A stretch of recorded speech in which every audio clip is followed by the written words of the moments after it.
Before we begin, please imagine the bell notification is on and you're subscribed to Huna Stories. He had learned early how to keep his answers short. When relatives asked what he was working on, he said software, which invited a nod and a polite change of subject. When his parents asked if he'd thought about something more stable, he said he was figuring it out. The words were useful because they ended conversations. The family didn't like uncertainty. They liked proof. His brother was proof. A car that arrived wrapped in a bow, a condo with a parking space, a desk at his father's firm, already named, already explained. Success that could be photographed and pointed at during dinners. The praise flowed easily, comparative without needing to be explicit. The disappointment sat elsewhere, quiet but assigned.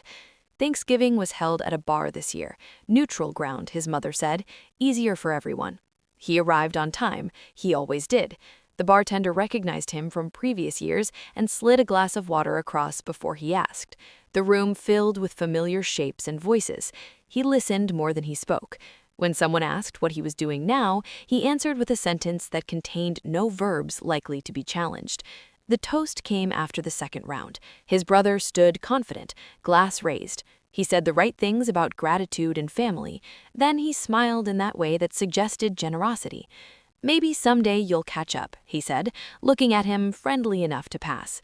Louder followed comfortable laughter, the kind that seals a moment. He smiled back because it cost nothing and saved time. 15 minutes later, he was at the bar, paying for another water, when the television above the shelves flickered to a local segment. The volume was low, but the chyron was bright and unmistakable. A C star, artified by Wu-Man. The photo rotated in, cropped tight. His hair looked the same as it had for years. The suit was new. He didn't react. He didn't need to. The bartender glanced up, then back at him, then up again. A pause stretched, small and precise. "Hey," the bartender said, uncertain. "Is that—" He nodded once. The room noticed in pieces. A cousin first, then an aunt who leaned forward to read.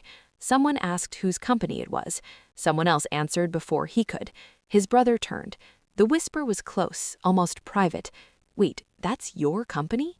He didn't correct the possessive. He just said yes. What followed wasn't applause or confrontation. It was recalibration. Conversation stalled. Phones came out. The television anchor moved on to weather, but the headline had already done its work. His parents approached together, expressions careful. Pride tried to surface, but it had no script yet. Questions stacked behind their eyes, unsorted. "You didn't tell us," his mother said, not accusing, not apologizing.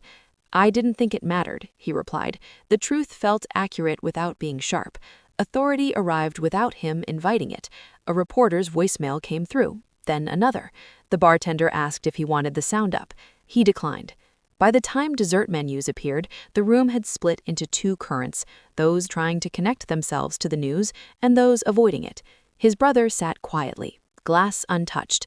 They didn't argue. No one raised a voice. There was nothing to correct in public. The story had already been told elsewhere, in language the family respected. Later, outside, his father asked practical questions.